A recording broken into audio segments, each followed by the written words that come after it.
An AI software factory is a system that increases software delivery throughput while maintaining very high quality.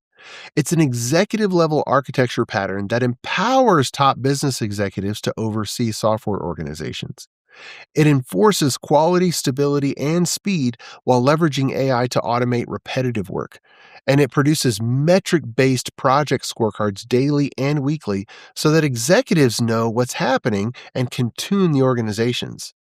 With AI, architecture and design, not coding, are now the constraint, and teams can focus more on doing the right things for the customer market. Over time, agile adoption led us to work in smaller batches. DevOps led us to automate the complete flow from software builds to the customer.